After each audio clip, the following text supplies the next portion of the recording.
Why did people carve the rocks, you know what I mean, and put the president's faces on there, you know, Mount Rushmore? Why did they do that? They got a big kick out of doing big faces, or did they want it to leave a mark? They wanted to leave a mark. They said, these people right here, they are founding fathers. So we're going to put their big faces on this mountain, and fuck who don't like it. So the fucker got up there and started chiseling out his fucking nose and the eyes and all that shit. Who gave him permission to mark that shit up? You know what I mean? Maybe the Indians had a problem with him putting that fool's face on the mountain. How come he didn't get arrested? It ain't no different, man. That ain't your fucking mountain that you scribed that name on. It's not really like an addiction, but more like a sickness. You cannot control yourself once you start, if you really understand what you're doing. The minute you get that first tag, you feel like I could have done that better, and you gotta keep moving. The repetitiveness of it gets really addicting.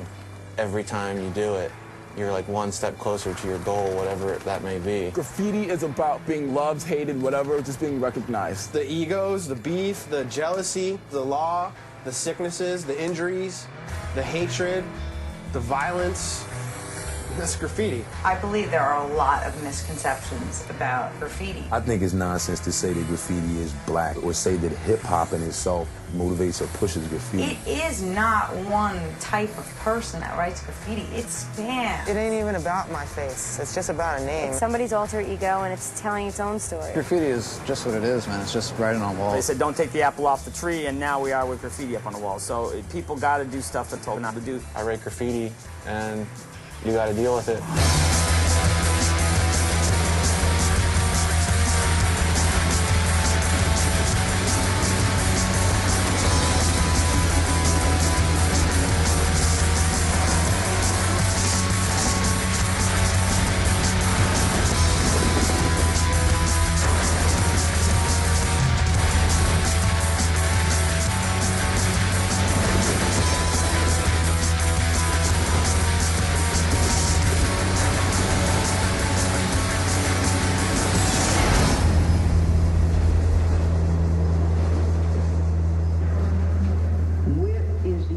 Strategy to get us out of Iraq? That was question number one. Number two is a very simple question. Why did I start doing graffiti? I was always like that kid to try to get everybody's attention in class. At home, I don't know, I guess I was just like scared, you know, like I wasn't allowed to be free in my speaking or my behavior or anything, you know, so I like played the flute, but then my father like made me stop doing that as like a form of punishment for me getting in trouble for something. It's the only thing I liked, and he just took it away, and like, you know, that's exactly what graffiti was. It was like that one thing that I could like, you know, jump onto and then slide down out of the window of my life. I saw somebody doing it on a piece of paper, and I was like, wow, that's dope. And then I couldn't do it, and it was like, damn. I started noticing it everywhere, and I was like, fuck. It was just so sexy, and I was a horny teenager, you know? Hit those streets. It was bad, really bad, you know? I mean, of course I stole, but like, wow, riding on shit? So many things could go wrong. You could really get in trouble. It was just crazy. Tagging is like the most buttery essence of fucking graffiti. You know, like, no matter where you catch a tag, especially in New York, somebody's gonna see it. Some kids I know like come through and they say like, yo, ear snot, that's you? I saw that shit down by the banks. I was like, ear snot, what's that? And I was like, it's the first time I've ever heard that. That's kind of, it's kind of cool. I mean, I like this feeling. What is this? This is, you know, and then it's like, boom. I used to write ear snot really legibly because I really wanted everybody to see that shit. I didn't want ear snot just to be for graffiti writers. I wanted it to be for everyone. Like the tag is like, you know, your signature, your John Hancock. Fill-ins, okay. Pieces, and murals, ugh. Get a graffiti coloring book or something. You know what I'm saying? But tagging is where it's at. Oh, tagging is the best. Write little messages. You know, you can like see where somebody was from that day just from seeing like all their tags with that one red mean streak. And then you meet up with them later, they're like, yo, you were in fucking Elmhurst, weren't you? Yeah, I'm up. That shit is just like timeless.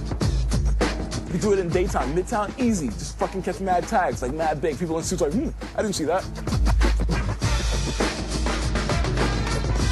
I like it, especially when I can see the cop, and I'm like, catching my tag, and then and done. Circle, underline, star. You know, I can see where you are, so I know that I'm not getting caught, you know what I'm saying? This is the nature of me and most graffiti writers. You don't want anybody telling you what to do. You want to fucking break the law. You want to take that chance of getting caught, and you love it, and you love fucking with them and being like, well, you know, I'm going to do it again and again and again, and there's nothing you can fucking do. I'm going to be fucking bad. You can make laws. It doesn't mean, like, you know, everybody's going to follow them.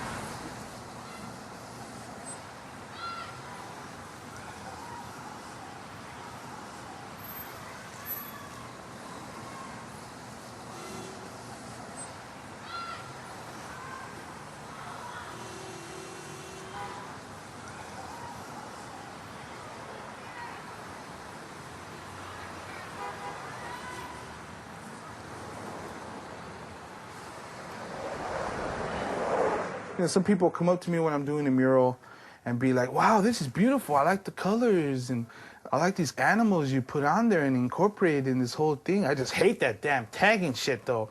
And I tell them, it's the same thing. I mean, it starts with a little tag, and from the little tag, it gets a little throw up, and the little throw up gets a little burn, and a little burn, it throws into a piece, and the piece turns into a mural. And if I didn't do that tag, I wouldn't be able to do your building.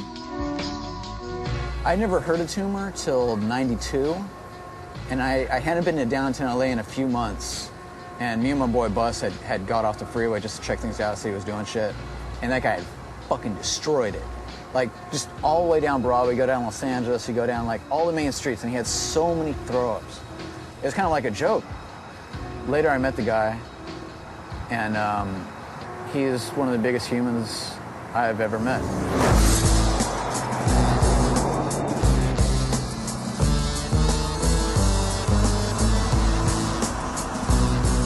To be a graffiti writer, man, I feel that you have to hold down your fucking name. That's it. Not just write on the wall and be a fucking piecer or paint in your backyard and send it to a magazine. Like, to me, graffiti belonged illegally. That's where it is. You know, you go to the zoo and see a tiger, but he's domesticated in a way, you know? So graffiti don't belong on a canvas. It belongs in an alley or on a train, you know, somewhere where it could just go wild. This is my office. LA is the gallery. The streets of New York is the gallery. The streets of Chicago is the gallery. You can go to some places in LA where there's railroad tracks and crazy-ass walls. You're gonna see that art for free. You might pay for being in the wrong place.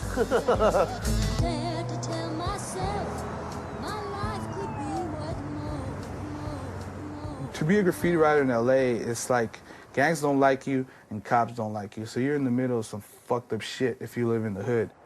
Everybody out here knows how it feels to put your hands on a hot cop hood that's been driving around all day long in the hot sun, and they make you put your hands on there. They know it's hot. My second felony for graffiti. I deal with the consequences. I'm not one of those dudes that blame it on society or people or whatever. I did it, I went to jail, I came out, I did it again, went to jail, came out. Do it again, get killed, die, go in heaven, catch some spots. Here's me breaking a piñata. Here's me a little older breaking another piñata. Here's the aftermath of the piñata stuff. And oh, this one's a piñata one. Just look at the violence. Old people are violent too. Here's a dead piñata getting jumped. Here's another piñata. Here's another piñata. That's where the violence came from.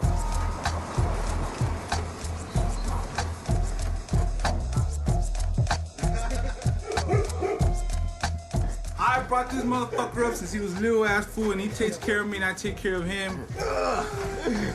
TKO is not a gang, and it's not a Boy Scout troop. They're a bunch of vandals that hang out together and vandalize or paint graffiti. The original name for TKO was Total Chaos.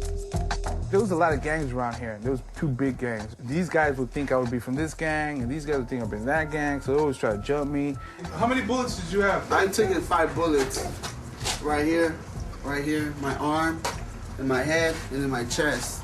So we started hanging around with each other and protecting each other, and that's how it started. It's like safety in numbers, you know? There's people in Canada now. There's the East Coast, the Midwest, the South, all over the West Coast. There ain't nothing I could do. I can't get rid of them. And it's not like, you know, we made a plan. It just happened, you know? And if I shave my head, it's not because I belong in a gang. It's because it's cheaper to shave my head than go to the barber every weekend and get a haircut. Gang graffiti is gangs marking their territory. Graffiti is marking your name everywhere to let everybody know, this is me, I was here, fuck off.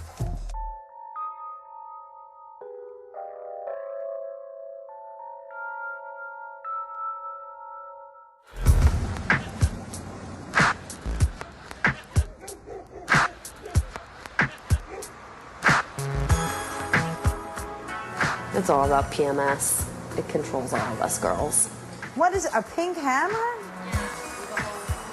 We work with Claw because she makes great clothes. And she lends us a lot of cachet, being a little superstar around town. My name is Claudia, so my nickname derived from that. When I was about 8 years old, my friend's older brother came home all high and drunk and said, oh, look, it's the Claw.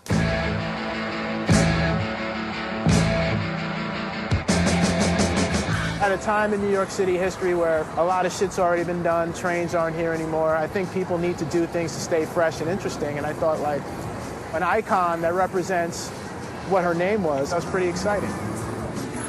The fact that it's an icon, it creates a mass appeal in a way that even the most legible throw-ups and graph hits don't have. And it's a powerful symbol, and it's very direct.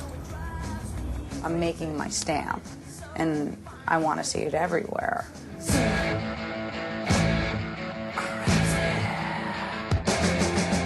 If you don't bomb, then you can't peace. Don't bother. If you can't support your name, then you have no business writing graffiti, because graffiti is not just the pretty part. Piecing is kind of the glossy exterior. It's like, look, we're artists, but to get to that level, you had to spend a couple years on the street creating a name and a rep for yourself. When I first noticed her claw symbol, I thought her whole fashion background, claw, her real name, her personality as an individual, it all kind of came together, and using that icon was perfect. I mean, it was unique in its own way, but yet it's kind of summed up who she was, who she is. Pimpin' man slut, power money sack, painting mad spa, huffing mad skunk, punching many suckers.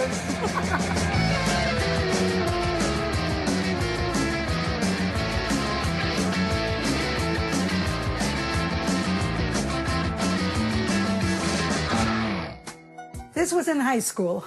Claudia was basically a good child, but she did certain things that she shouldn't have done in her youth as she got older, especially when she became a teenager. She could have her moments.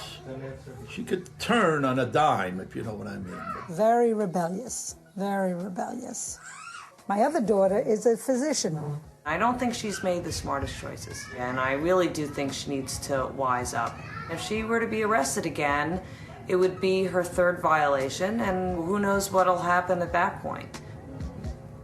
I think that I am a little bit more grounded because, I'm sorry, Bernard, you've got to stop that. She's not somebody who should be in jail. She's getting a little old for that. Claudia, in her art right now, at this moment of her work, she has not let me in on exactly what it is she does. Maybe she's afraid to tell me because she thinks I'll worry even more. It wasn't something that I cared to elaborate on or, you know, even wanted to bother trying. My mom kind of sees things her way. And no, it has nothing to do with that, please. I have not learned to appreciate graffiti I don't art. think my mom really likes graffiti art. I remember her distinct reactions were, why can't you paint a tree or a flower? Why do you always have to write your name? It's so immature. She produced graffiti. She did graffiti. I really kind of never really talked to her about it. She couldn't understand, or I don't know, maybe I just never gave her the chance to. I think she doesn't tell me where she's going, because if I knew, I might drive over there and pull her by the hair back into the car. So that might be one of the reasons why she doesn't mention it to me.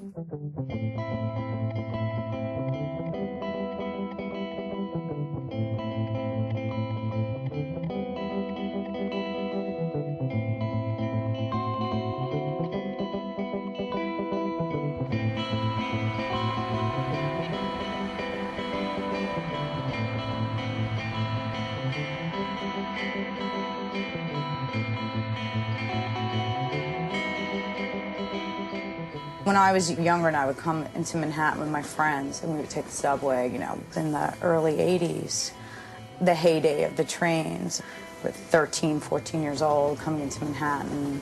You would get on these cars and you would be just so impressed. It was unbelievable to like travel in this like shuttle of art.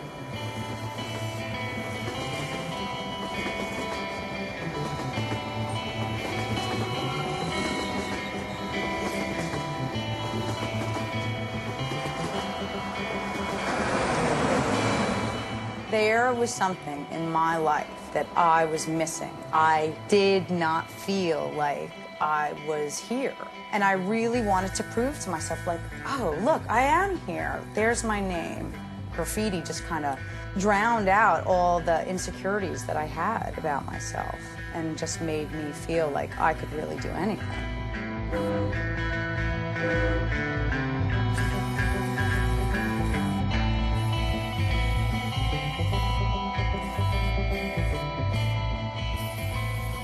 You're walking, there's no one around. It's just this like private little world. It's a wild feeling of really being connected to your surroundings. And you can just take a little piece and it's yours. I'm fixing my spot. Somebody mistakenly thought that I am sleeping, that I'm not maintaining my spots, but they are wrong. Cannot let this go on.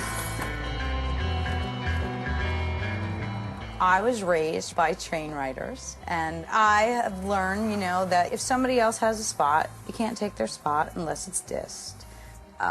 Throw up goes over a tag, and peace goes over a throw up. There are so many rules and regulations, it's crazy. Not everybody follows them, but I do, I don't know.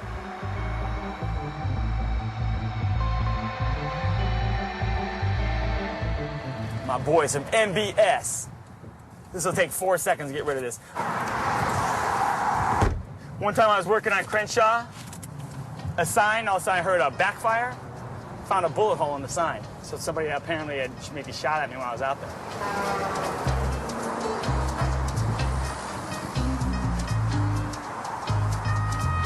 I'm gonna leave it like that for right now, just because you can't read who it is. Plus I want to see if they're gonna come back and redo it. Joe Conley, the graffiti gorilla. In the 9 years that thing's been up, no one's ever tagged it. You might as well just get out of the graffiti movement and you start doing that. I would go out night and day and paint down every piece of graffiti you have.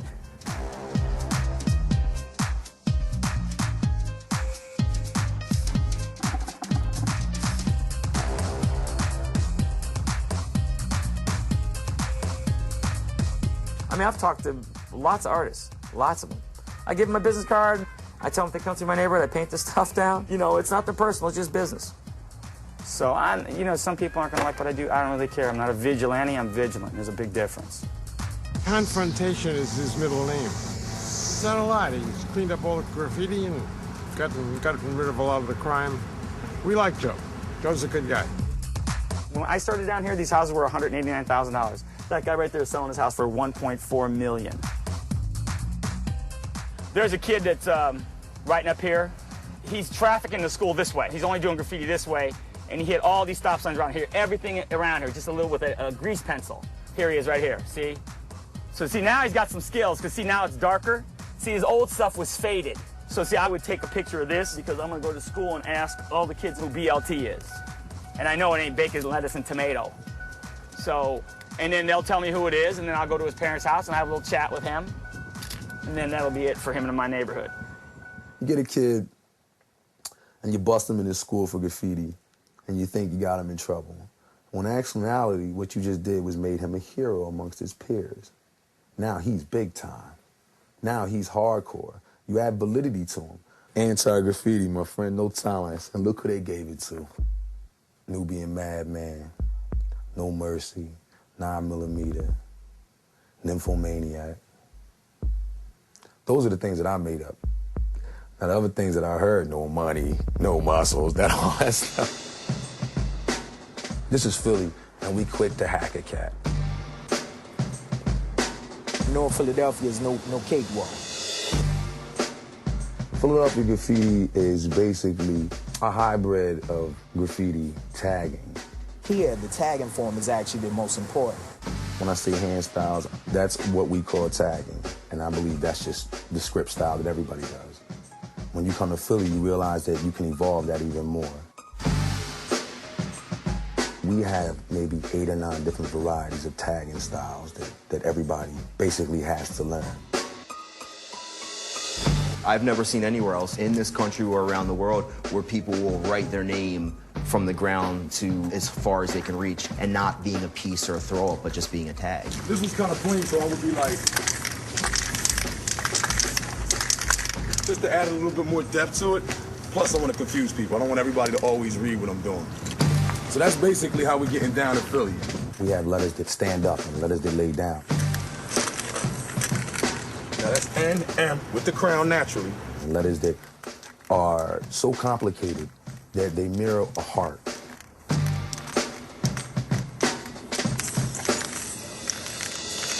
So you can see the center is real tight, but the top is faded, the bottom is faded. And that's, you know, an up and down fade. And then I come down with a smiley face, a little weed in the mouth, a little crown.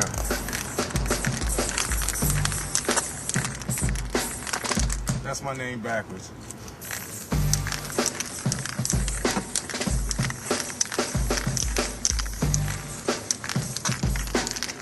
Quotation mark. No emphasis. And I hate y'all. All right, and that's my name, NM, with a little script and a little wicked all mixed in together. See, that's a wicked right there. That's my man, Bait. We just trying to fill these books up. This is like around the time when we were still connecting with people. We were still hanging out with different artists. I grew up in a very diverse area. Germantown has the best of both worlds. It's not too far from a pretty nice neighborhood, but, you know, you can still buy crack. We kind of, early on, realized that experiences themselves could be our mentors. So I didn't necessarily need to, I didn't feel like I needed a father figure. You know, I used to run track and play ball and all that. But I didn't care for that, though, you know what I mean? I couldn't shine hard enough. I thought my name was so cool, you know, I wanted to blast the whole place with this NM tag, you know, and I thought that everybody was going to love me. At first, they hated it. And I got to admit, I had a sloppy hand. I didn't have that kind of control at first, but what I did have was a passion to bomb. You know, a thorough graffiti writer that ran the city. That's what I wanted to do, you know what I mean? I was living it. I would go out, boost, come back home, hide my paint. Moms would try and keep tight tabs on me. I'd try and slip out. I see she found my paint. Where my paint at, Mom? You know what I mean? She'd be like, what paint? He got in trouble with the law, and I had to go get him out of jail for graffiti writing, and then I was just totally upset. And I didn't associate it at that time with that little boy of 7 and 8 who said he wanted to copyright his cartoon characters. What I appreciated was that he had a passion for it, that it wasn't going to go away, that he was going to continue to find opportunities to paint. But it was also during that period of time when a lot of things were happening to young people in some of these neighborhoods, and I was afraid. I was afraid for my son. She would ask me, don't write on anything in this neighborhood. You know what I mean? Like in her mind, she'd just be like, just don't make me see it on a day-to-day basis. Because at one point, I went bananas. I had destroyed just about everything because I had a bus route that ran by my house. I had to let people know that was my route. And they come through my hood. This is my route. Ain't nobody bombing nothing around here like I'm bombing it. You take a bus route, a Charlie route, subway line, and that's your route. You route from the beginning to the end. And it can't just be tags. It's got to be throw-ups. You got to do street letters. And yeah, you got to drop pieces. You got to show them you can take them to that level. These kids are coming out and they do throw-ups everywhere. I'm the king, throw-up king. I'm like, that's just one part of the game. You know what I mean? That's like saying I'm the best baseball player in the world, but you can't hit. All you can do is pitch. You're not the best baseball player. You might be the best pitcher, but you ain't the best baseball player. sometimes we used to keep a dummy paper, like saying we had permission from the owner in case the cops came. Or if we didn't have that, we used to tell them, like, do you honestly think we'd be out here in the daytime unless we had permission? You could go down the strip and see a rally. NM. You go around the block, I might have a burner. And now you look up on the rooftop, you see a straight line. I didn't just bomb it with cans. I scratched the windows with rocks. Took markers to the mailbox, the signs, stickers, whatever it took. MPH, North Philly Hustler. I bombed that whole neighborhood. That ain't the only body out here, trust me.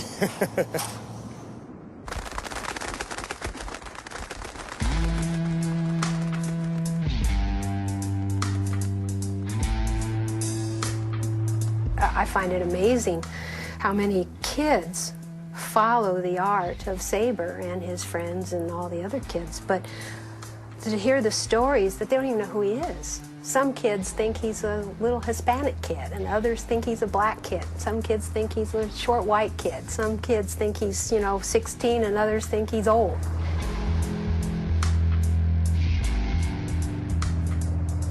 I've heard that I was dead many times.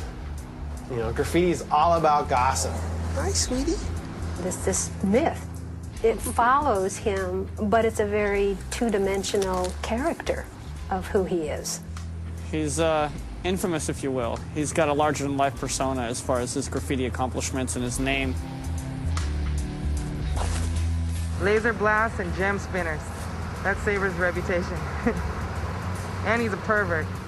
The first day I got my name was the day after I had my first sexual experience, and I saw the letters, and I saw that was the most amazing letter combination ever. Like an S in the beginning, an A is beautiful, a B in the middle, which makes it symmetrical, coming back into itself, the E to balance out the A, and then the R to kick it off. It's just like the sickest letter combination yet, I think, personally. And so I'm walking with her, holding her hand, crossing the street.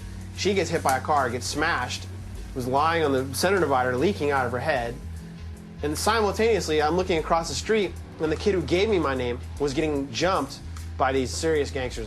Basically, the two worlds of women and graffiti were just unfolding to me in this like hellish turmoil tornado of like, holy shit, this is what I'm in for the next, the rest of my life. When I would tattoo him, he would come and he would just unload on me this whole pent-up ration of shit. It's just like fever of Saber. My whole family are artists, and both my parents graduated Art Center, so I grew up at Art Center and seeing hyper design, seeing car design. I freestyled everything. I had a general plan, but nothing too specific. Started getting the blue tape out and just started taping out shapes. This is too hard, so I gotta make it softer. He drew every day since he was 2 years old. It was almost something he had to do, because when he didn't, he actually became very irritable. I didn't have any brothers and sisters to beat me up. I spent a lot of time by myself. I remember getting in fights with kids in first grade over who was the best artist in class. I was the only kid that was willing to fight, so.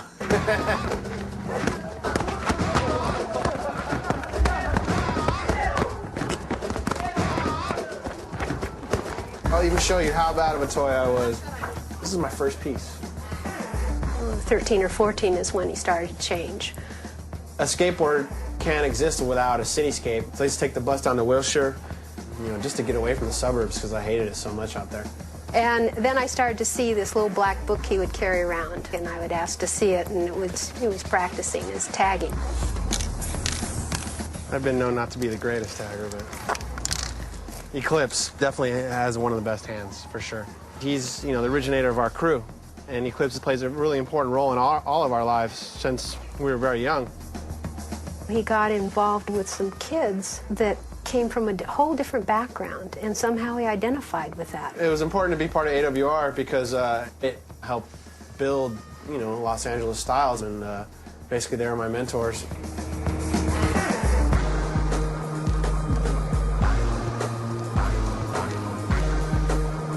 One time I went to drive his car, and it was so bad How could you get 32,000 miles on a car that's less than a year old? He would take 30 to 40-mile runs several times a night from where we lived in Ventura area, clear to LA, to Orange County and back again.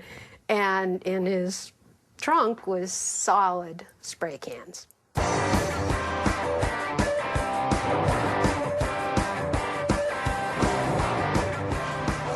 The brightest red. Fever red's more like a watermelon color. Intense red's like banner red. Light red, you know, I don't know. This is Montana's Paint's distribution warehouse for all of North America. Spray paint specifically for graffiti, aerosol art. Gotta stop saying that. We're not condoning graff. We're not directly putting these cans in kids' hands and saying, go out and crush stuff. 99% of the customers are graffiti artists. When this paint first started hitting the streets in America, everyone was like, that shit is way too expensive. It's never available in stores where you can shoplift it. Now, the quality of the paint is so high, people have given up shoplifting. Where they shoplift other stuff they can sell so they can buy Montana. The pocket cans, you go to clubs and you get patted down, I can always get these things in. And then you take another step further with these little things. Poltergeist, it glows in the dark. And this stuff, it's just paint remover. This is a must-have as far as I'm concerned because I've ruined so many jackets and shoes. I definitely think I've been affected by the solvents over the last 20 years of my life. I've actually gone to some doctors about it. I'm like, yeah, I paint graffiti. I've been doing it since I was a teenager. I'm in my 30s, and I've emptied a lot of paint cans, and seriously, a lot of paint. And they're all like, oh, don't worry about it. It's okay. And I'm like, well, I've heard rumors that it like affects like your bladder and like your nervous system and stuff. And they were like, I don't think you could really breathe in that much. And I'm like, no, I don't think you understand.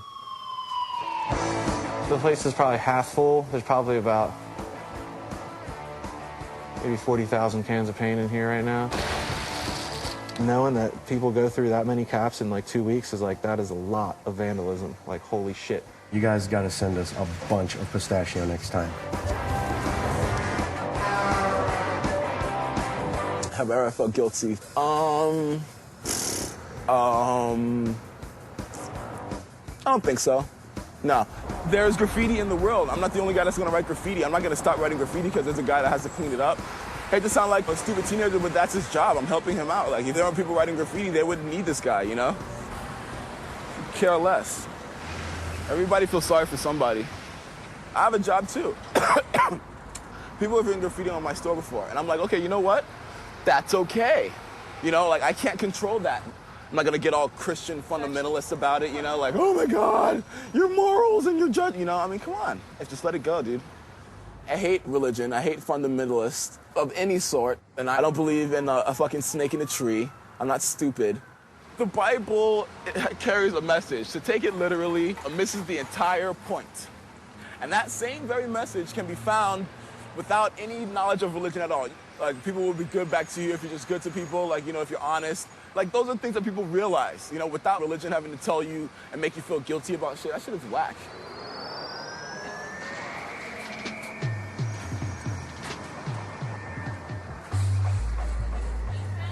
Yeah. Oh, all gone? No. Shut up. Uni paint doesn't make the broad paint markings anymore? Rack with a Sharpie? Yeah. Those are paint. Oh, yeah.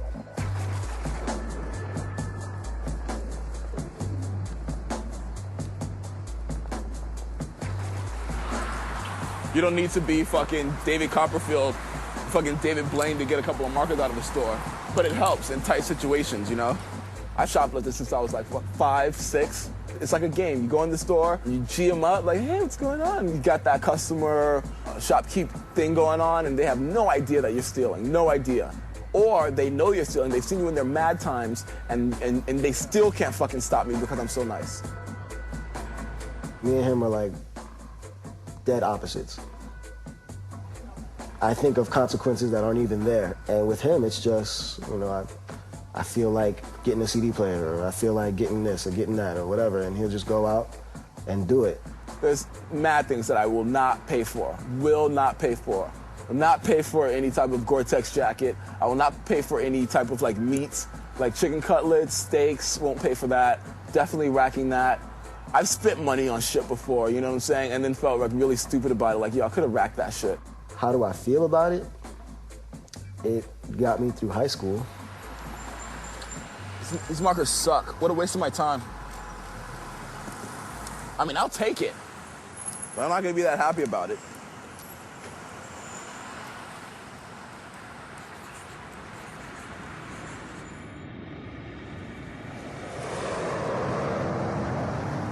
The city and county pay $250 million a year, our tax dollars, to people to work with gangs and paint out graffiti. So why is our entire city filled with gangs and graffiti except for where I am? They don't understand proactive and reactive, and that's the problem with the city's program. They wait for someone to call and say, oh, there's some graffiti at the corner of Fairfax and Pico, come paint the graffiti down. They should have somebody calling them. They should already be there. There used to be thousands of pieces of graffiti down here. Everything down here used to be hit up, and now it's basically spotless. They'll let these signs get tagged up all over the city. So this is a Crip gang. Let's say they're doing a project down in another part of the city where there's no Crips, they're all Bloods. The Bloods know who this is. So now the Bloods will think, hey, they came into my area and wrote on my stuff. They'll now come over to our neighborhood and they'll start shooting people up.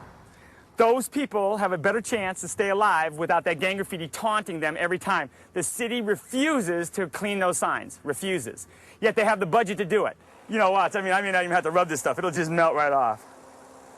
The city used to hand out stuff that was carcinogenic. The stuff got on my hands and started peeling the skin off my hand. How long were we here? 2 minutes? I just don't understand why this stuff doesn't get done. They would rather leave that stuff up there or use chemicals that are bad for people or eat up the equipment and buy a new piece of equipment because you know why? They got a budget. They got to buy so many tractors in a year. Why don't we just maintain the old equipment? That's what happened with Joe Conley in the city of Los Angeles. Joe figured it out. This is gorgeous. This is beautiful. But see, then as soon as you turn around from this artwork, look at this pile of crap over here on the sign. There's like 14 pieces of graffiti. They etch up the sign. They got all this stuff here. They got this thing here. They got a little bitch tag up there. This is what pisses people off. Why do a piece of artwork and then vandalize something? I don't get it. I don't get it. This wall hasn't been patrolled for a long time, and when you don't patrol your walls, these toys just start fucking around and painting over it. And you run out of this kind of paint, but you're way in the middle of nowhere, you know? So what we do when we run out, there's a little bit left, is you piss inside to make a little bit more. You leave a little bit of yourself in every wall. I want you to put sticks under those posters and have characters holding it, you know? It'll incorporate to the wall. That's some clever shit. Don't do drugs. It's a T-E-E-K-A-E-O-H. And it's TKO. It never looks like this. It's just, you know, a little sketch. And then he's gonna do like a little cartoon character in a boxing ring. Kids like that type of stuff, and the people like it. They appreciate that type of stuff, and they leave the wall up longer, you know?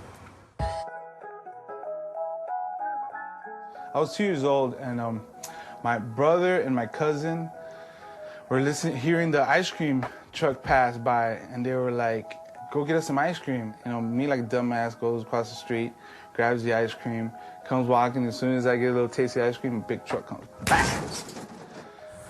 And since then, I was just always interested in colors and art, you know?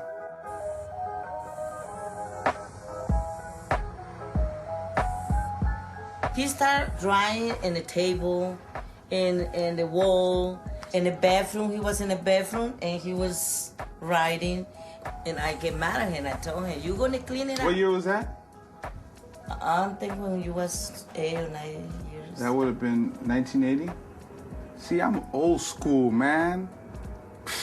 Backyard, I have one picture that I told him to do it. And he did it, and I like it. That's the kind of art that I like. But to go over there and outside and do the graffiti, I don't like it. And one day he showed me that he painting right here, a big heart. And he said, are you proud of me? And I was looking like that and I said, well, no, do something right. Go to school and start learning. Me and my friends used to kick it on my porch and kind of hang out before we were even writing graffiti, and just kind of hang out and, you know, talk about Nintendo because we couldn't afford it, you know. And she would be like, "Hey, go to the park." And I'm like, "No, I don't want to go to the park." Because the park is gang infested, you know. Go to the park. We would go to the park, get jumped. I used to have Prismacolors, so I would put alcohol inside the Prismacolors so it could just be a little bit more paint. And I was in my dad's restroom filling it up. He comes in thinking I'm sniffing it. "You're sniffing paint and all this." I'm like, he fucked me up.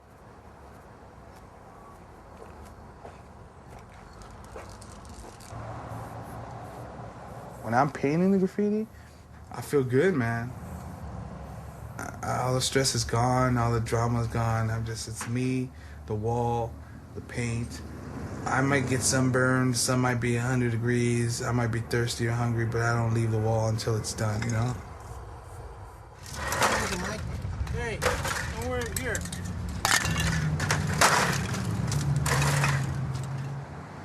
I should have added more green stars. Next time. Hopefully tomorrow we could get something bigger cracking. It's gonna say Saber, but it's gonna take me a minute to get to that point. Looks a little messy now, but by the end of the day, it's gonna look real nice. S-A-B-E-R. You know, I mean, there's a lot of math going on. There's a lot of visual math going on, and people don't realize how much math really goes on to do a piece. It's like with our pieces, we like to break them down to as if they're actually in fighting stance. The R leg is cocked a certain way and has parts coming out that'll get you, or when I have certain center points to a piece, I'll guard them with little, like, spike connector laser things or whatever you want to call them. I remember even being young before Saber was super big, people kind of being attracted to his stuff because he was young and he was doing really technical pieces and he was very productive. And, you know, he hit good spots. He wasn't that guy just walking down the street, just tagging on everything. He was the person that would take the spot and make the most of it. Saber's known for just going all out. He's known for doing things that, like, people talk about doing, but nobody ever really has the ambition or the drive to really try to go out and produce and accomplish. As far as the West Coast is concerned, he's produced like probably, you know, 4 or 5 of the like 10 most monumental pieces and works of graffiti. Things like the bridge on the 5 with GK, you know, that MSK billboard right there by the Capitol Records building in Hollywood. You know, those things are just like colossal. So it took me and Zess about 3 nights, and it's actually about 3 stories tall. And the funny thing was, when I finished it, I get a phone call from GK, early as hell. "Your S looks like shit. You need to go back up there and fix it." And I was like, ah! So I went back in the day and fixed the S, and then I figured out finally it's done.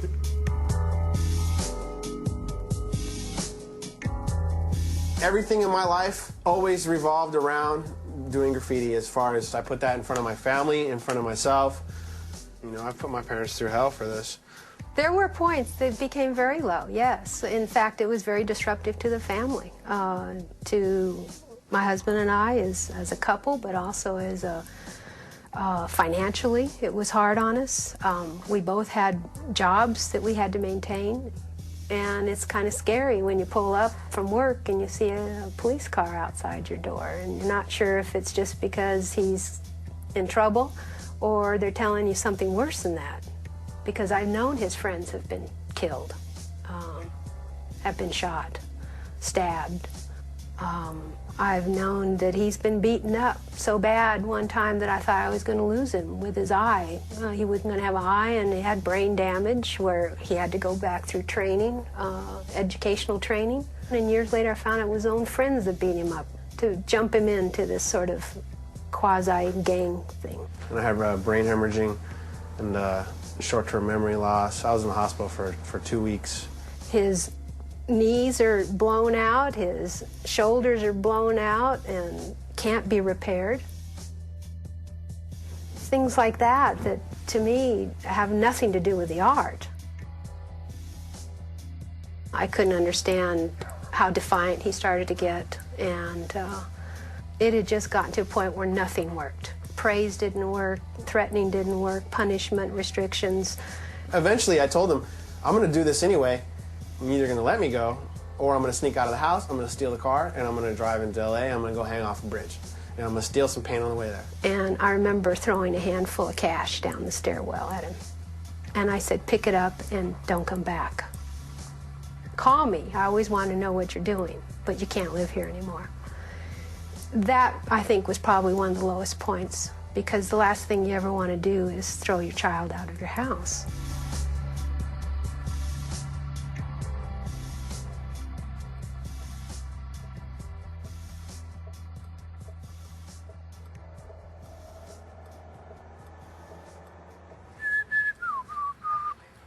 Somebody caught a tag inside my E and like went all over my whole shit. Like, oh, there's this guy right here, expert. He's got a tag in his doorway. Yeah, I wanted to be clear that, you know, I fucking went over you. You know, like.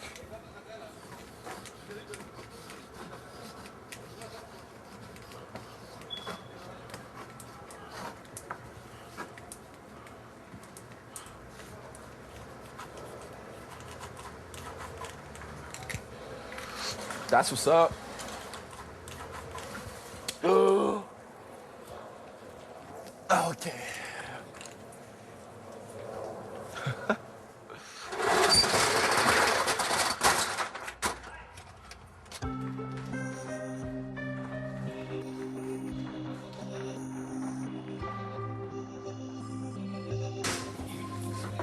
Whoops.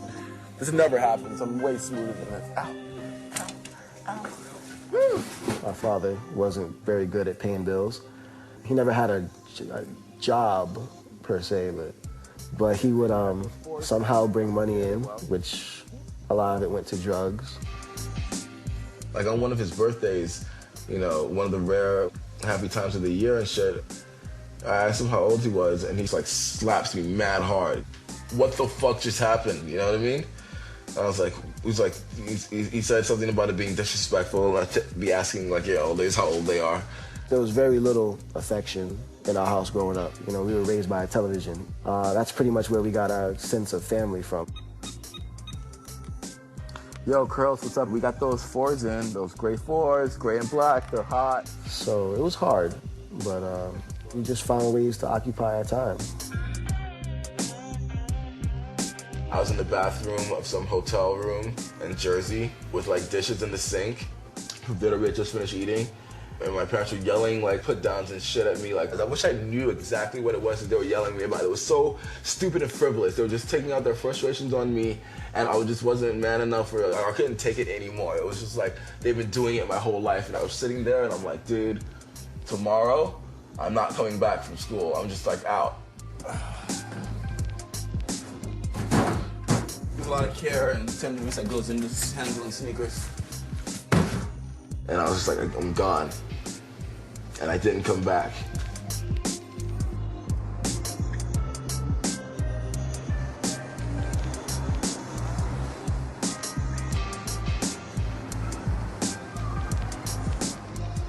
I just turned 17, I think. So I didn't finish my senior year of high school. I didn't finish at all.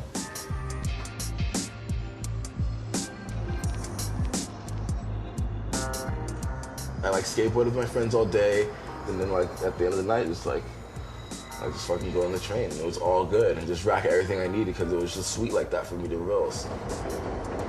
He had like a Mountain Smith backpack on the front and a Mountain Smith backpack on the back, and a skateboard and like 2 bags in his hands, and just like a gang of paint and a gang of markers and God knows what else. Oh, like all my shit, you know, like I had my shit, my big ass bag. Fucking, I was just like my ill pillow, and I'll just like sit, and I'm on point too, you know, I'm not like fucking Daryl sleep. Everyone partying, like a lot of drugs, a lot of drinking. We were just young kids, just trying to have a good time, basically. It was so exciting because it was like everything was like so new. I'd never done anything before. You know, spend a week in jail, be like, wow, the whole time, like, what's gonna happen next? Like, it's you know, I had bad fun. Toughened me up. All that stuff that he held inside just exploded out, and it was really a shock. I met my first, or just my only like boyfriend, Paul, And like, you know, I moved in with him in the Bronx. Total, like, domesticated, you know. I didn't know how to function in, like, you know, regular lifestyle. Like, you know, that was good. Homophobia in the real world is hard enough. Imagine what it's like in the graffiti world. You know, the fact that, you know, as a black man, he's standing strong as a writer and proud of who he is and his sexuality, I think is fucking amazing. People are like, oh, he's not even hiding it? Oh. I'm here to break stereotypes. That's why I like people know that I'm gay and shit and like fucking, you know, and man, I'll fuck you up as a gay person, you know what I mean? And I'll write graffiti on your face and shit. And I'll beat you in a fucking game of Jeopardy. And I'll fucking like, you know, run you in some 100-meter dash. And fucking, here comes the helicopter, so we're gonna chill.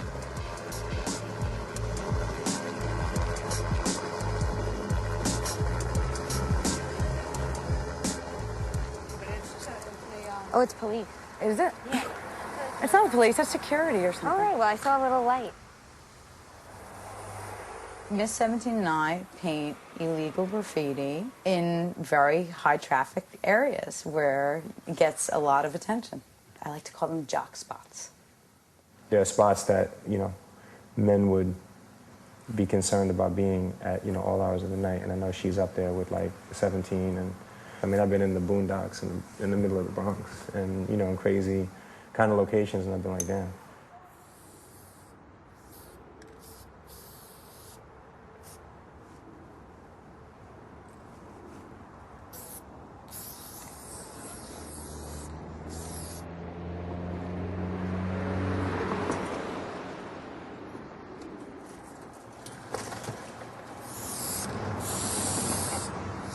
Chill.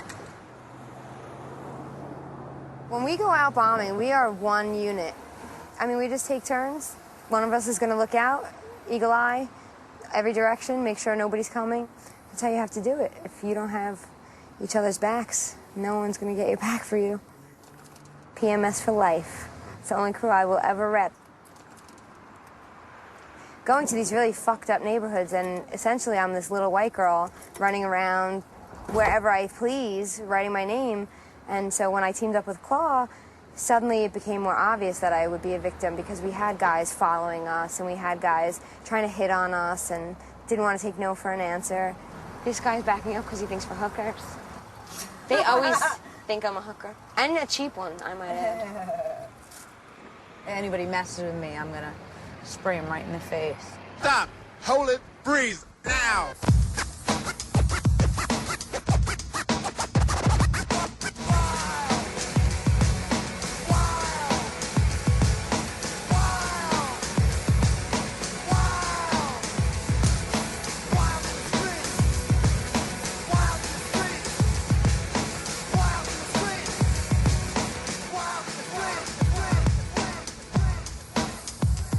Girl, I like your baubles. When we come out, if we just catch tags on the little bridge that's alongside of here, that should be hot because it's very... Yeah. A lot of out-of-towners are coming and bombing right up here in the little industrial zone and then leaving. I'm all city. I hit the Bronx. All right, let's go. What else should we do?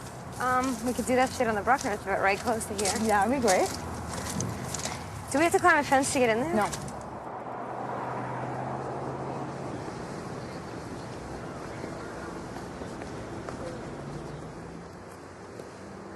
Where you been at, boy? I ain't seen you in a minute.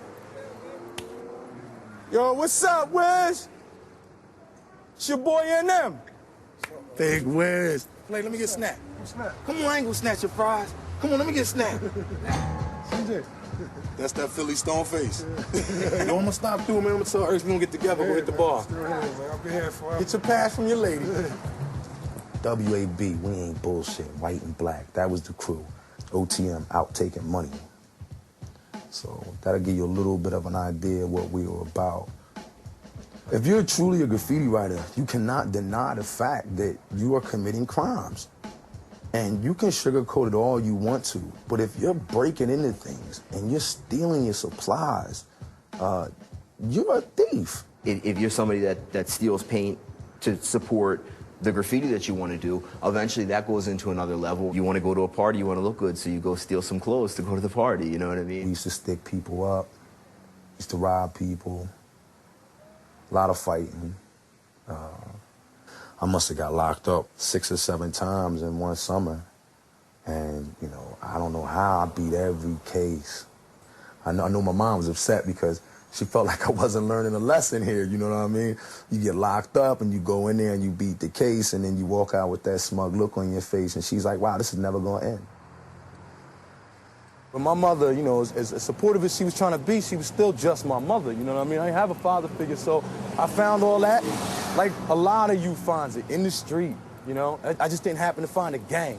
I found it within myself, but it was still in the street, you know? One of my best friends died in this hospital, shot to death down North Philadelphia, a boy named Reed Ryan. He used to write knees, good friend of mine. Drove himself to this hospital when he got shot, died right on the table.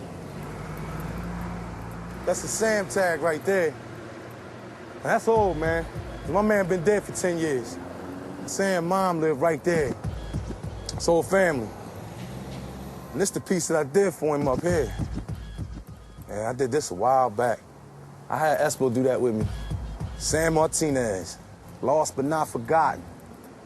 There go my boy right there. That's my man right on that. Pee-wee, Dio, and Decker. Decker Star to keep it real.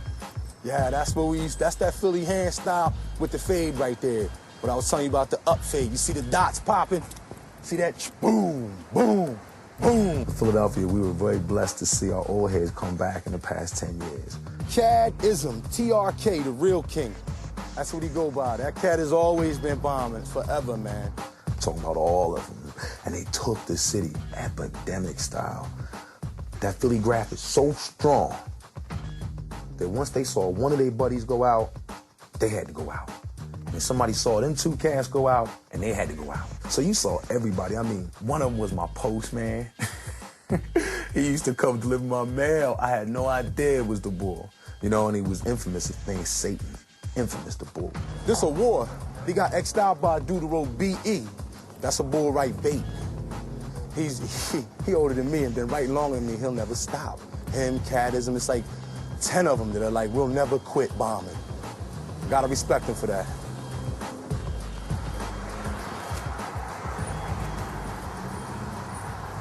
This dude got 2 hip replacements. He had 1 hip replacement, he was out a week later walking around. This guy's just glutton, he's an animal. Well, I'm afraid of heights, but if I'm not willing to go where the kids are going, then they know I'm full of shit. Once I get rid of them on the street, they graduated to the billboard, so I had to figure a way to get up on top of billboards. And then once they figured out I could go up where they could go as high as they wanted to go, they stopped going up there. Because then there was no point. And then they realized they couldn't beat me. Plus, I was older than they were, I was slower than they were, there was more of them. And they, you know, so what's the point? If you know you're just gonna waste your spray paint coming in some guy's area, just find a different area. I mean, I can't stop them from doing graffiti all over the city, but I will stop them if they come in here. Nod is not. With a name like that, he ought to be not. One time the guys kept doing a billboard down here. It was like twice as high as that one. So when I was done painting, I put a memo up there to him. Next fucker up gets thrown off. Amazingly enough, they didn't do that billboard anymore. You gotta be a little crazy, I think. Otherwise, people don't take you serious. All my bitches. When I control a tag crew, I put that on top of it, so then they kind of know that they have to stay out. It's like a joke. Man, if they let me run this city, I'm telling you, this place would be running. And all I want is a percentage of what I save. Motherfucker, I'm retiring.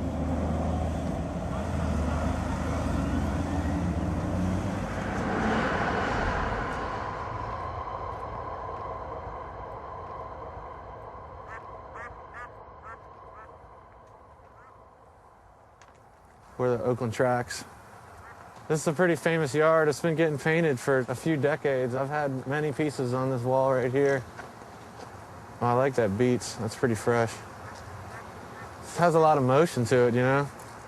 My styles flare out towards the bottom a little bit too because of the J and the E. And it reminds me of that a little bit. Maybe that's why I like it.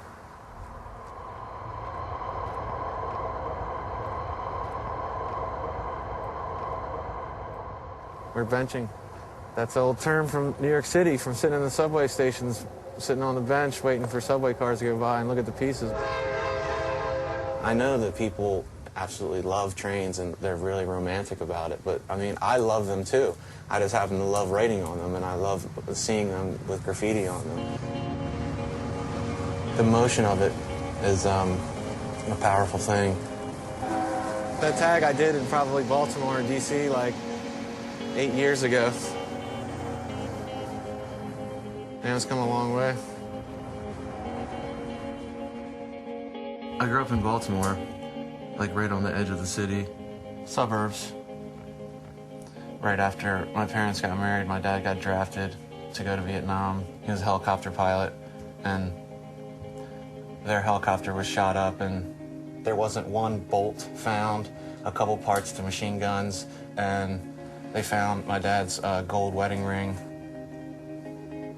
I think it's made me bitter at times. It's made me a little bit uncaring of other people's losses in a way. I hate to say that, but it's just automatic, you know? I think about it a lot when I'm painting, you know, especially when I'm bombing. I'm proud of my dad, though. There's no doubt about that. I remember drawing the lettering from the Suicidal Tendencies first album on my bedroom wall, and, you know, to a parent, when they see Suicidal Tendencies written on their kid's wall, I don't think that went over too big.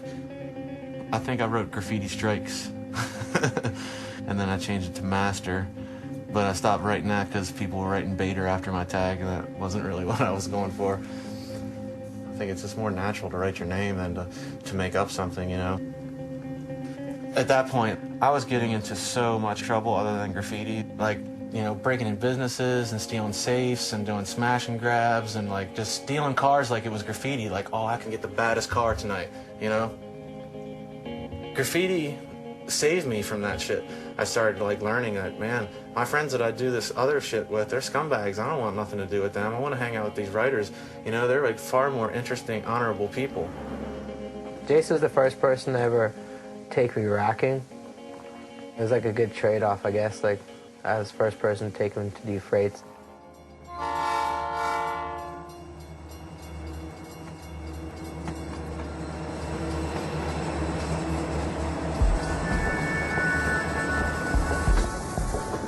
If you're a train cop in a certain city, you know, everyone painting freights, they're obviously not doing it while the train's in motion. It's only stopped in, like, this handful of places, so cops started to, like, you know, just happen by those spots in the middle of the night just in case. And, like, one time, I remember I was with Evade.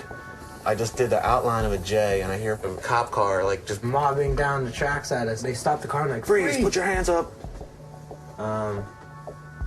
Fuck that. I jumped up on this fence. And the whole top of the fence just snapped and off. This dog jumped on Evade. He just climbs up on top of the shed. Then jumped on this garage. Just launches over. Like, my foot fell through the roof. Boom, gets up, runs again. Bam. Made tons of noise. Fucked up these people's roofs. We're hiding behind a car in a driveway. Someone came up to their door. Hey, what the fuck are you doing with my car? The cop immediately stopped, jumped out. It was on again. Had to jump a fence, ran through this yard. I was running through one yard. He was running through another. We were running, like, literally, like, next to them. There was, like, some woman in her nightgown making, like, a snack in her kitchen with her back door open, and Evade, like, runs right past her. Hey, how's it going? She's like, what the fuck? You know? We hid for a few hours. In case something like this happened, I'd take my hair down. I'd just look like a totally different person because the hair is, like, down to here. I walked back to the car, went and picked up Evade. It's a full moon, and I see the silhouette of a long-haired Jace. Dude, come on. He may not come home one night. Usually he comes back in the morning, but, you know, those are good nights, right?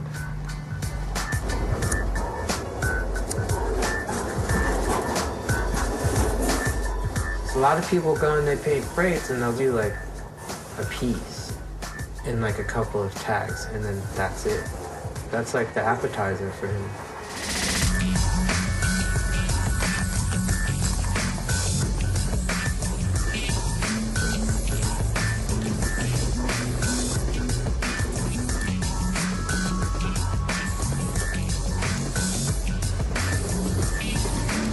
I don't want to say it's revenge, because I'm not mad at the trains, but it's just letting off a lot of steam.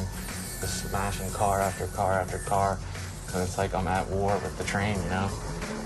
When I've done every single thing in the yard, I feel so satisfied, you know, it's like the best feeling, like I'm not wasting my time. It all counts. You can't be at a train crossing without seeing a line go by without at least a couple of throw-ups from him. 9 times out of 10, you're gonna see at least a JE like hollow up there. And people like bet money on seeing a J throw up on, you know, at least one of those cars that every line goes by. If you're gonna think about freights, you're thinking about Chase. You can't have every train. It's physically not possible. But you can have like one car on every train, or you can have one thing at every place where they keep trains. I want to be up in this whole country, not just one city or 2 cities at the same time. It's pretty rare now if I see a train go by, I don't got to throw up on it, but it does happen. There's other people that can do it. No one's done it, and it's going to take you a long fucking time. I know that. 100 cars a night. 300, 400, maybe 500 cars a week. And I did it for 5 years, 6 years, 7 years, 8 years, 9 years, 10 years. I mean, it gets up there to like 30, 40, 50,000 throw-ups. It adds up very quickly.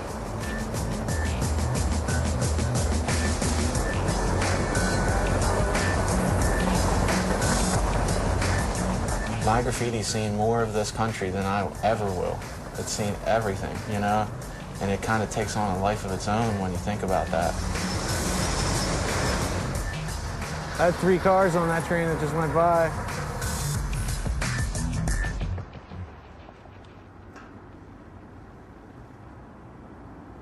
First of all, the obstacle is getting in with all your supplies. You have to be aware of who's around you, who's going to call the police on you. If there's sensors, you know, you don't go in there slipping.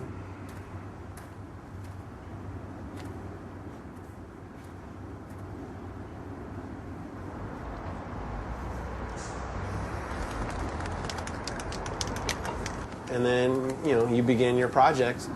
And the beauty is you're the only one in the entire world at that moment that's in that position.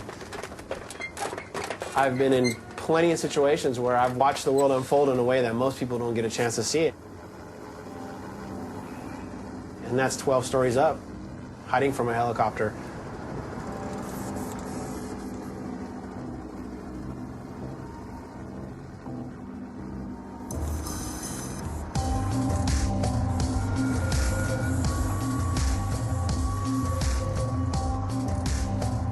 When you're that high up and you're that visible and you're doing something so big, they pretty much can see you from a mile away, possibly. So there's a person in there looking, and he has infrared if he wants it. Oh, holy shit, your heart's pounding, and that voice inside of you that tells you not to do it, the guilt and the fear that's inside of you, your stomach turns into knots. It scares the shit out of me. I'm constantly like paranoid and fear of my own life. Those times, you know, on that 6-inch ledge where I just slipped, and it's like I've been there too many times. But if you don't do it, you don't succeed, and someone else got the spot, someone else got the fame.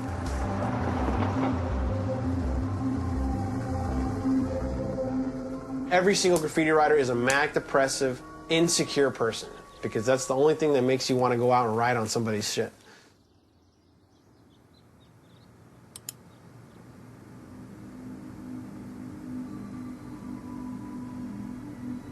You know, Satan's, to me, his anger stems from his separation anxiety from God, and this is what this painting's called, separation anxiety. At this moment, I got him at his weakness for the love of God. I'm not trying to be goth, I'm not trying to be satanic. These things just come out of me, and I just paint them. Another Satan, but I think I need to paint another angel now to balance it out. Sometimes my imagination just kind of goes away with me. My dreams haunt me relentlessly. Terrible, terrible nightmares. I will wake up in this kitchen, you know, freaking the fuck out, or moving paintings in my sleep, or these weird spider dreams that are just ruthless. And, you know, I actually made a little spider and put it next to my bed so that it kind of is like my little spider protector and things. Graffiti flourishes where it's the worst, in the darkest places. You see things that you're not supposed to see. I mean, the amount of homeless sex that I've seen on the street is ridiculous. You're painting. What are you gonna do? Leave because this idiot's gonna go fuck right next to you and smoke crack and shit? No, you're gonna keep painting, so you paint, you know? I've seen dudes coughing up tuberculosis, coughing up lung matter as he's walking along to go die in a fucking piss corner somewhere. There's plenty of dilapidated people out there that need somebody to pray for them. I mean, you know. On the other hand, people are in that position maybe because they deserve it or maybe because they made the wrong choices. Life is a dark fucking place. It's beautiful in the same token. A lot does grow in the dark.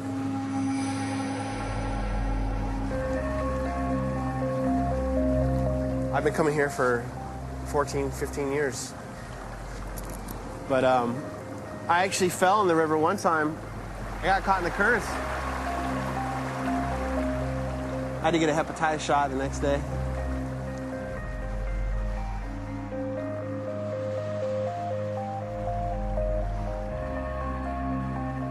This place can be very dangerous at times. The freeway people can see you, CHP, the helicopters, and the Amtrak.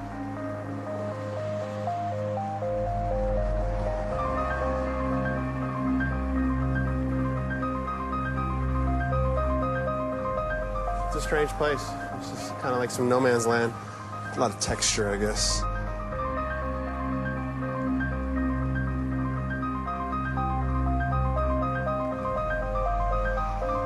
That's my #1 insecurity right there, and this is where I spilled the 5 gallons. And I just broke down that night. I beat the bucket for like 45 minutes. I've thrown a few fits over this fucking piece. Right now we are in the LA River on my old piece I did in 1997. Roughly about 55 feet tall by almost 250 feet across. By the end, it took about 126 gallons of rolling paint. It took me about maybe 35 nights to paint this thing. Actually, I blew my knee out on this piece. All the time on the slant, I created a groove in the cartilage, so I had to get surgery on my knee. I think the outline will hold at least under 10 years, but you know, this environment, it gets so much sun, it gets so hot, all this paint just gets baked every day. Originally, when I finished it, it was 97 gallons, but some asshole came from New York to diss it, so I came back and did the outline. In the long run, I'm actually really glad he did that because it humbled me. And the other thing is it gave me so much freaking fame in New York that it revitalized my, presence.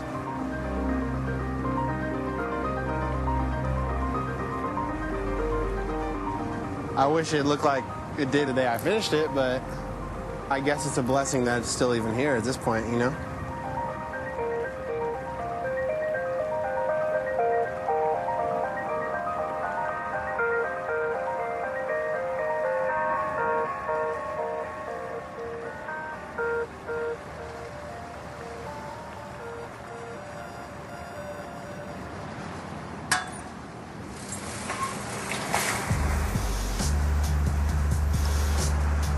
Every yard we have has a TKO, and that lets everybody know this is a TKO yard, come with respect. And they do. They usually just tag on the floor, you know? We have a lot of different riders here from Europe, New York, Mexico, Canada, and they all left their mark here on the floor. They haven't touched the murals, they respected all of our stuff, and that's good. That's respect.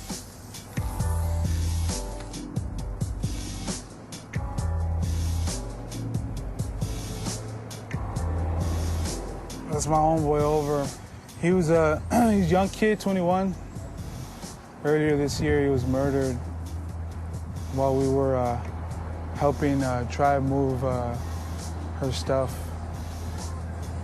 They fired one shot to the chest. And, I was trying to hold his chest in because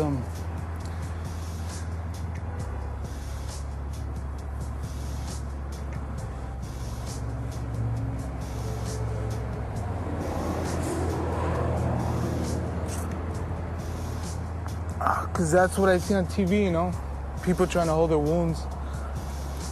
So, wow, his blood was coming out of his mouth and nose and shit. And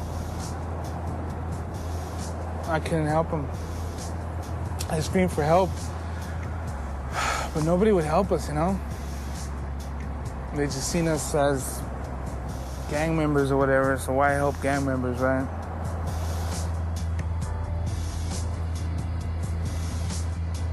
We're using a payphone.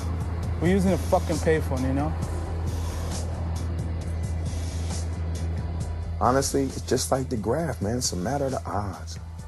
You know what I mean? If you keep banging the same strip, the same street, eventually they're gonna catch you. You know, writers I grew up with, like my boy Sam Martinez, killed. Chicago, killed. There was, I mean, my boy Dream, killed.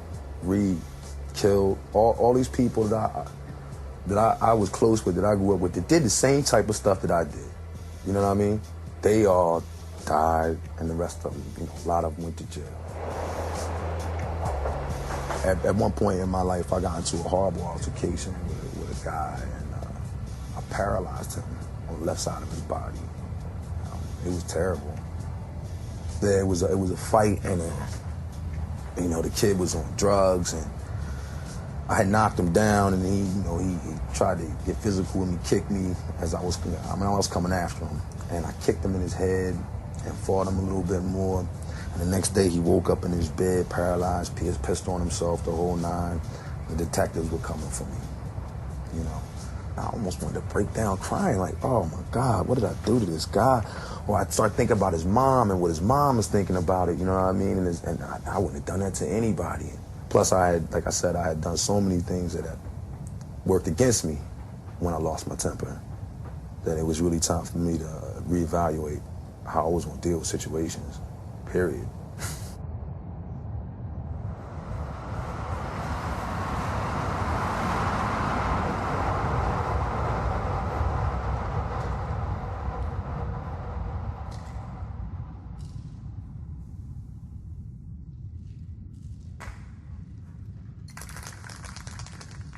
We're in the DuBois Tunnel in San Francisco.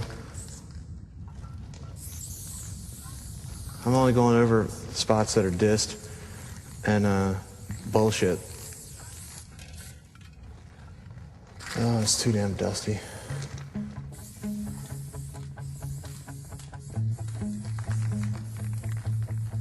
I always drink when I go painting, especially freights. Like, it takes the edge off. But soap, you know, Bill Schiff, we were partners and painting all the time, and we were getting drunk and wasted. And 10 years went by, and I realized I hadn't gone and done graffiti once without being drunk.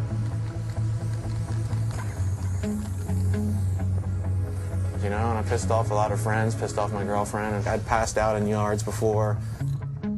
Soap eventually took it too far, and he died, you know? And I think about him all the time.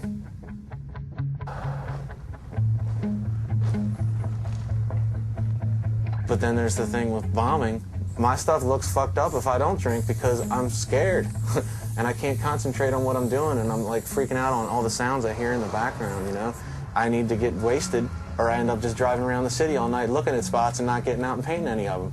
So I've been struggling here and there. I'd stop for a while and then start up again and stop. And losing him is helping me survive right now, you know? Trying to keep my feet on the ground.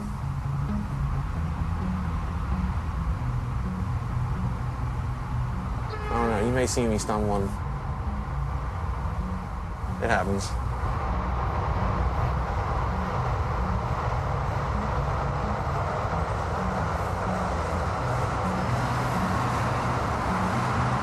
I have a bad temper, I guess. I'm comfortable being angry. It's roots from when I was like being a kid and had no control over shit, you know?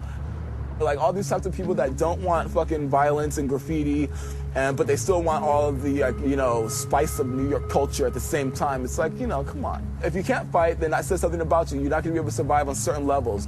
Right now, that element is like gone out of New York. I used to be able to fight, and it was okay, and it's therapeutic, you know? The cops would just break it up and send you home. That was great. Now you fucking bump into some guy in the street and you yell at him. Some lady has already called the cops and they're on their way because she's on her cell phone. Oh my God, I gotta move out of the U.S. because I can't fight in the street. I need to be able to fight in the street because I'm an angry guy. And I'm gay, and I'll fuck you up too. You know what? And I'm gonna get up all over your fucking neighborhood and shit. All this self-control and like, all this growing and shit, it's just like sucking the life out of earshot, and I can't do it that much anymore. So I'm just gonna die, you know? So, you know what I'm saying? Like, I like to fight.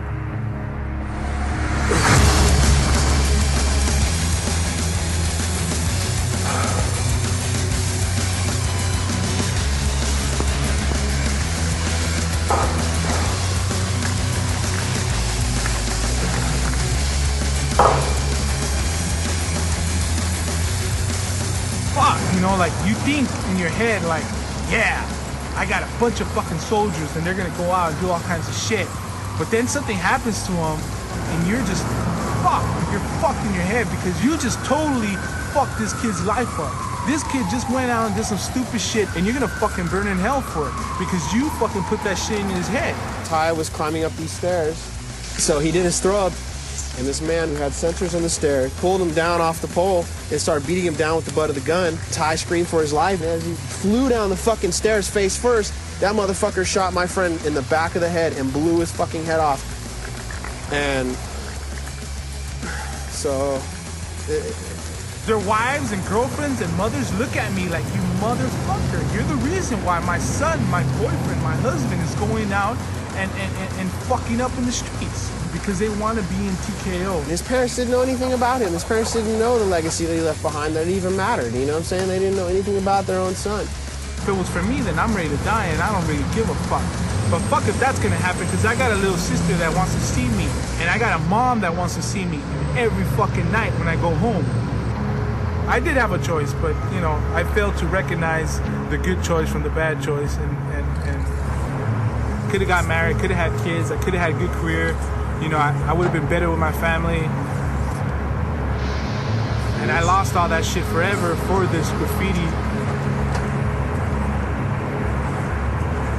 I'm fucking tired. I'm tired of fighting, I'm tired of arguing, I'm tired of fucking dealing with shit. And it's weird. I never thought that when I was a kid, that how I'll be walking around with a fucking gun all the damn time. It makes me hate graffiti.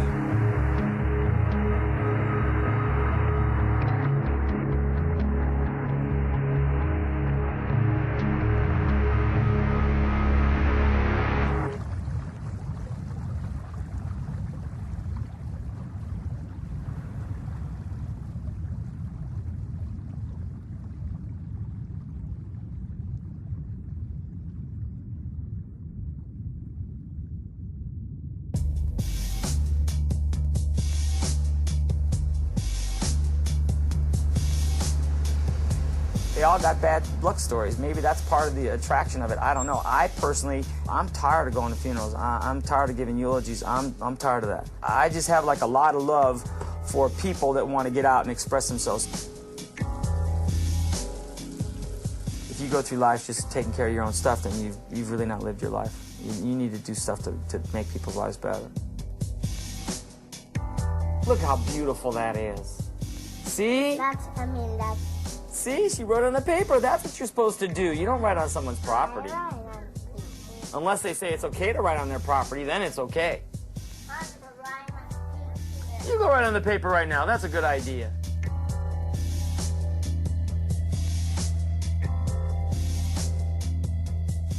I can control the destiny of these paintings a lot easier than I can my graffiti. And I'm tired of getting buffed. I'm tired of getting dissed, you know? You pretty much got to count on everything that you've ever done will get dissed, buffed, or fade away. There's over. He touched that surface, you know, he's gone. What sucks is that that's it for that kid right there. That's all he has left in this world. And one day that will be gone.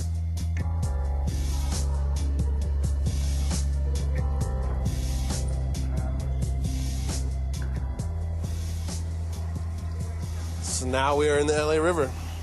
It smells a lot nicer in here, though. I had the great opportunity to paint this. An institution like this has never included graffiti, you know? What's more important, vandalizing or actually doing something that will last? So it's not about just being a young punk running around destroying shit. Right now, I'm thinking about the maturity of graffiti. Where you take it when you get older. See, I can no longer just look at it for what it is and say, that's great. I have to make it something that is positive, something that that I can inspire people that, look, I went through all of that. You know the stories, you know what kind of person I was. But you can do positive things. You can change. I think that graffiti taught me my work ethic, respect, and I thought that they were just graffiti skills, and then I learned very quickly that they're life skills. I'm glad that she is respected and that people like her work. More importantly, that she respects herself and is satisfied with her own life. That's more important than being looked at as a cultural icon. Do I really need to bomb the streets if people are wearing a claw on their chest? I don't know. It's never going to be done because all the ones I did in the first couple of years, those are fading away. So you get to a certain amount, the only thing you can do is just go as often as possible so it just gets bigger and bigger. Graffiti is like a big race, but there's no winner. All you can do is stay in the lead for as long as possible. I'm proud of my son. I envy that passion and that talent. I'm glad he has an expression for it. If you don't like it, that's you. You know, you don't have to look at it. There's a train that goes right through the city here, 2 blocks from my house. Every time the train goes by, I look at every single car, seeing if I can spot Jason's art on it. Every time. And I think, you know, one of these days he's going to send me a message across the train. You see that? That's my brother. I'm proud of him. I don't care that everybody sees it, you know, I just know some people will see it. That's good enough for me, you know? Like, look, I was here, because that's all it really is. Like, look, you know what I mean? Like, this is me, you know, and like, keep it moving. And like, mad people do it for the same community of people, you know, just so that they could be like, look, guys, look, I got a new one, you know what I mean? So like, human for like people to want to do that, you know?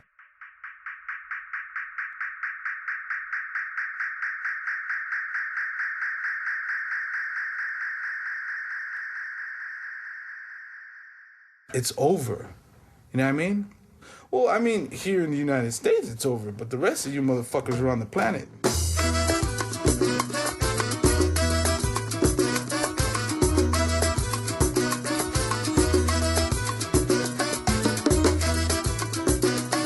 Hey, they ain't buffing shit out here. Shit's staying up. It's time to move. It's not even like I'm gonna like stop forever. I just have to maybe stop for now or fuck that. I'm not gonna stop. See, I should just say what it was. The older writers came back because they had a midlife crisis. They got a little bit older. They see the young bucks coming out. They like, I used to do that and I was better. So they got to go back and do it. And I think that's what's going to happen to me at some point. Then I'm going to go through a midlife crisis, but we won't call it that. We're going to call it a comeback. You'll see me out there. Believe that shit.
It's just about a name, about a name, about a name, about a name, about a name, about a name.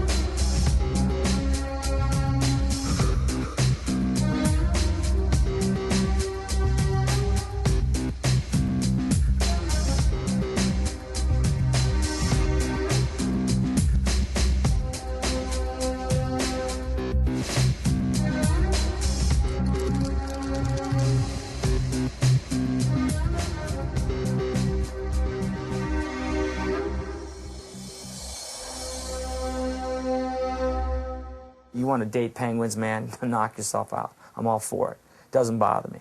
You want to come into my bed with that penguin, now we have to sit down and talk.